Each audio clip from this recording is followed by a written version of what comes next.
Father Bernard Survil. Yes, Is that correct? I'm Father Survil from the Greensburg Diocese in western Pennsylvania, And near Pittsburgh. And we're sitting in Interlochen, New York, on the shores of Cayuga Lake. And today is January 11th, 2015. And you're from Pittsburgh, correct?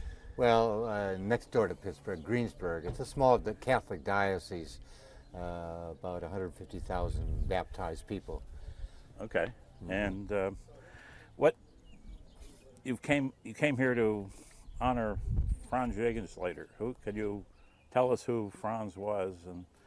And Franz Jagerstatter was beatified by the Roman Catholic Church in October of 2007, and four of us attended that church beatification.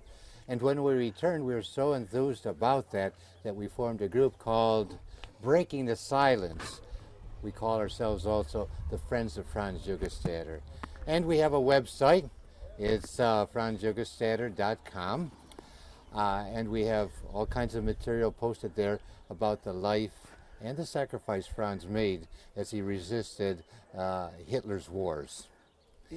So this is World War II, and Franz joined the army, the German army, right? He joined it willingly? Or? Well, you remember that the Austrians were annexed to by the Nazis, and therefore he was obligated to serve that army.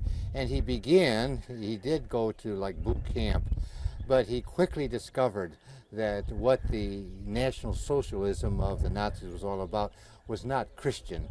And so very quickly he began to resist, and he refused to return to boot camp or ever put on the uniform, and never think of picking up a gun. Yeah. And what kind of support did he get among his friends and that family? Story is told by a sociologist, a Catholic sociologist by the name of Gordon Zahn. He's now deceased in this year of 2015. But he was a sociologist who himself was a conscientious objector in World War II, an American citizen. He just served in a camp until the end of the war. But then he got his doctorate, and he wrote about the Catholic Church and Hitler's wars. And he discovered that the bishops of Germany and Austria accommodated themselves to Hitler's wars. They did not resist. Whereas this campesino, or this small farmer in Austria, who only had an 8th grade education, reading his New Testament, came to the conclusion that the war was unjust because Hitler attacked Poland, for example. Poland did not attack Germany, and therefore he could not participate because it was an unjust war, and Catholics cannot participate in an unjust war. Yeah. So he obviously received retribution from the army, but did he get any personal support from his friends, his wife, for example? His can wife. You tell us the story of his wife? His wife discovered, Francisca was her name. His name was Franz. She was Francisca. Very early on, discovered that she could not dispersuade him from his course to resist. She tried to appeal to his sense of a husband with 3 young daughters, and he just told her that the gospel comes before everyone, and Jesus is very clear about that. So she finally let go. She supported him, not directly, but she was supported. But he found very little support amongst the townspeople, and little support from the clergy, nor support from his archbishop, who challenged him, saying, "Who are you? What education? I'm prepared in theology." Yeah. And we bishops, understand that we have to defend our country against this unjust aggression. And Franz said, "Well, perhaps you did not have the grace of God. I feel I've received the grace of God to resist." Yeah. And that's big. He never really got down on the hierarchy for that reason. He felt bad that they couldn't see things, but he realized that he had a special calling to say no. Yeah. 9 in German. Yeah. And there were some other priests in Austria too that resisted. Yeah, I've heard the number like 8 or 9. I've also heard the number as high as 300 in Germany who were also executed in the form of resistance. Some fled the country because they didn't want to be considered collaborators in the regime. Yeah. But by and large, the church, Catholic Church, Lutheran Church, accommodated themselves Yeah. to Hitler's wars. And there were some other religions too, apparently, that resisted. Well, I've heard that the Jehovah's Witnesses, to this day, they are very consistent in being unwilling to carry arms. Like in Argentina back in the 70s, a lot of them paid the price with their life of resisting the military government in Argentina. Yeah, we have to admire the Jehovah's Witnesses for that reason. Yeah, we do, and the Quakers too. It's they historically they go back to 1650 or something like that. I mean, isn't that on their resistance?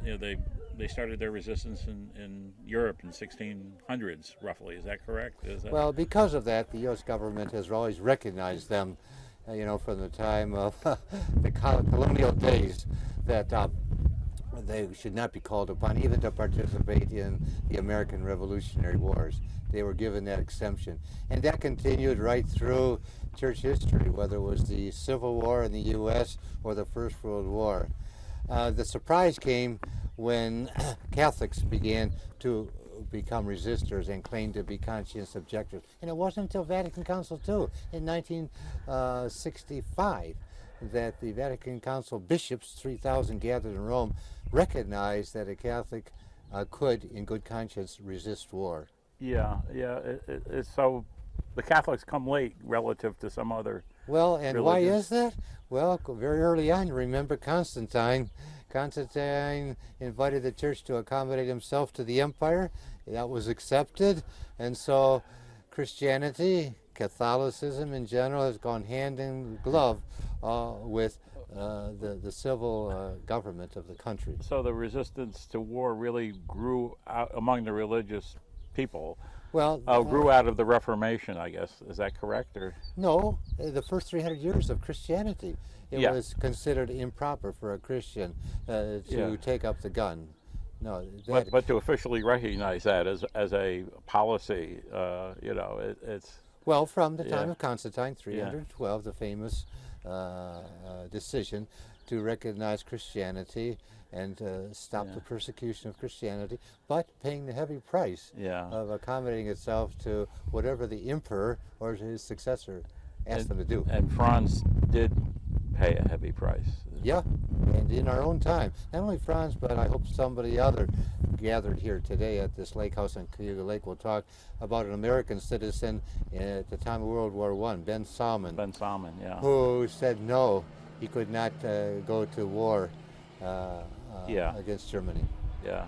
Okay. His daughter is still alive and is with us here. Yeah. Elizabeth Salmon. I can't wait to interview her. So, and very good. Well, Charlie, thanks a lot. Thank you for sharing your thoughts, and thank you for being with us today. And may the people in Olean also hear this story. That's my hometown. Yay.